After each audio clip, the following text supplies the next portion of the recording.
Welcome to the Glenn Beck program. Tonight, I'm going to share a novel concept with you. Tonight, I don't want to waste any time at all. We got a lot of work to do. Let's go.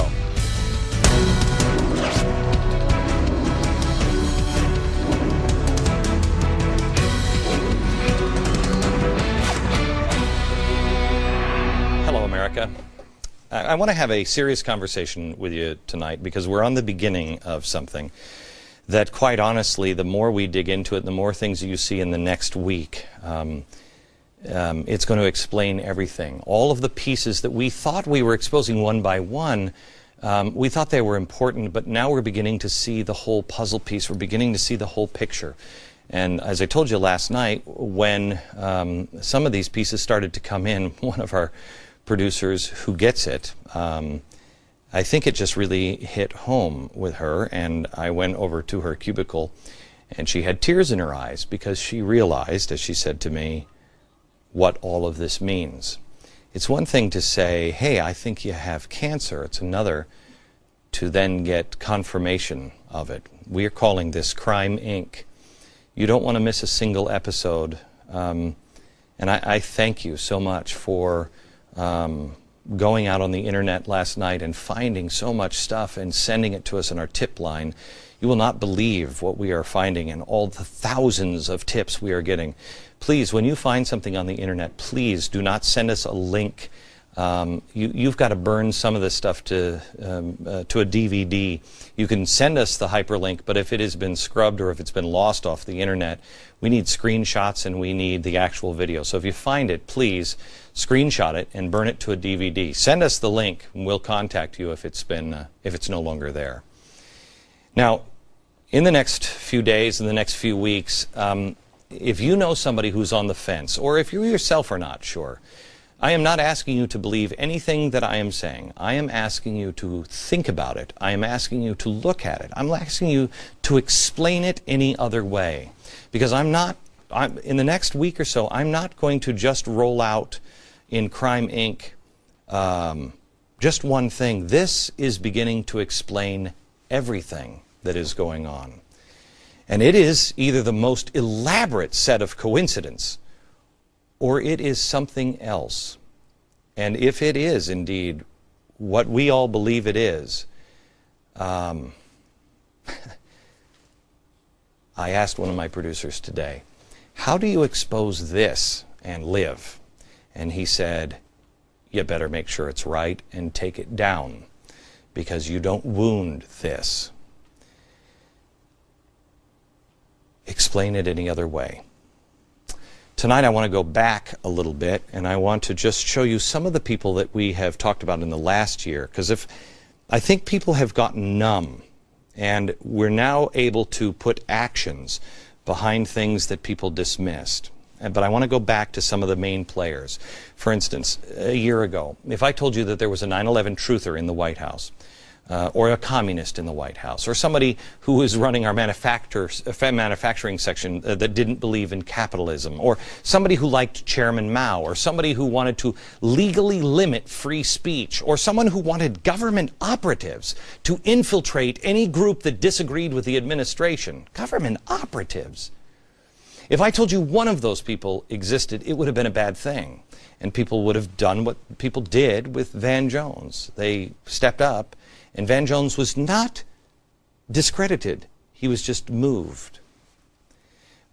But if I told you these things in dribs and drabs because we were figuring it out at the time and spread it out over a year, America might become numb to what it really means. But if you stop for just a minute and you look at all of them, and you have an umbrella that begins to show you what's coming and what's happening, you might have a slightly different view. Let me show you the umbrella, okay? Now this, granted, Maurice Strong will say this is for a novel that he was writing, but he has never written a novel. And Maurice Strong is a guy who is UN Central and surprisingly involved in almost everything. This is what he said in 1990 in an interview. He said, what if a small group of these world leaders were to conclude that the principal risk to the earth comes from the actions of rich countries.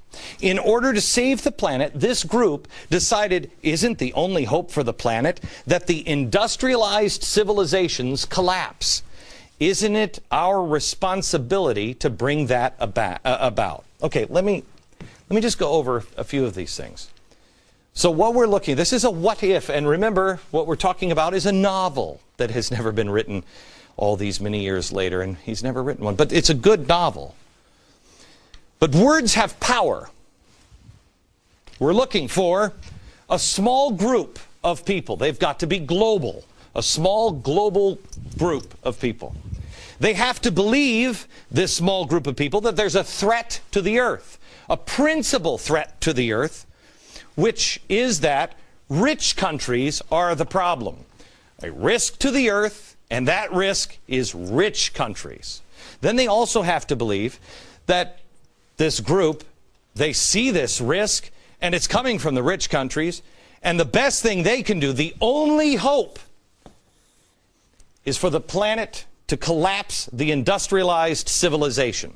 Okay? So they have to collapse the system. Wouldn't it be our responsibility to bring that about?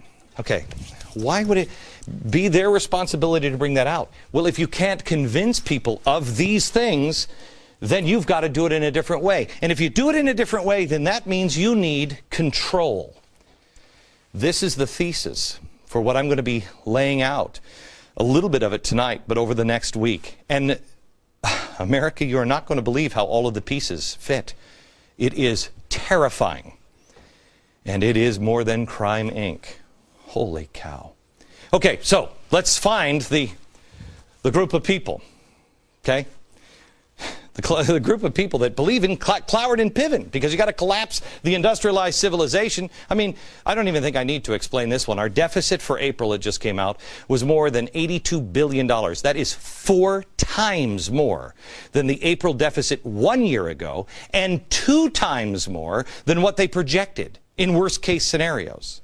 Cloward and Piven.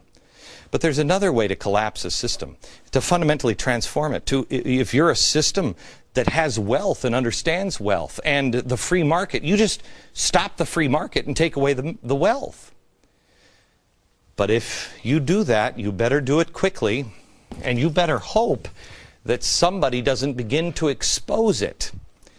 But if somebody does expose it, you better stop it.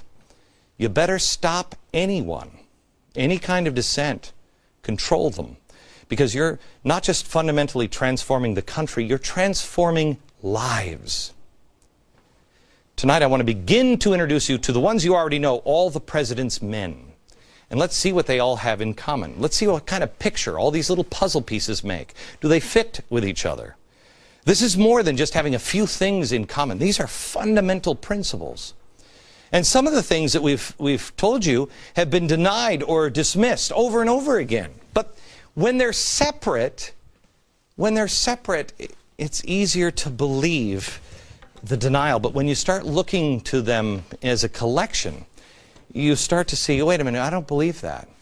For instance, Van Jones, when he was caught on tape, 9/11 truther, and he had a 9/11 truther, you know, his signature on a list, his excuse, he said he just didn't know what he was signing. He was tricked into signing it, and he thought he was helping 9/11 families. Got that? John Holdren.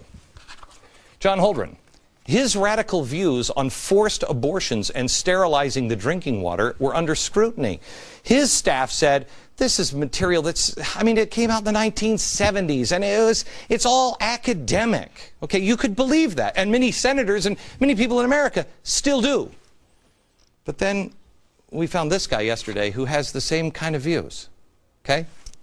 When you had Barack Obama sitting in a pew with a pastor for 20 years, that was a Jew-hating, crazy guy. Hates America. Nobody wants to think that the President of the United States has any of those views.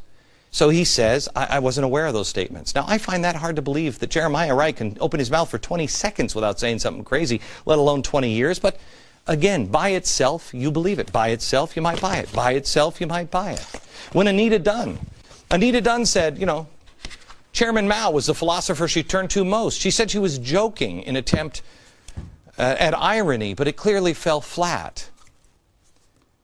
Okay, if it was one, it was a novel. It was smears. I didn't hear it. I didn't see it. It was a joke. It was just academic. We were just speaking. No, we didn't mean it that way. Oh, it's out of context. Oh, these guys who are saying this are just trying to destroy me. I mean, the people involved, it's always the same thing.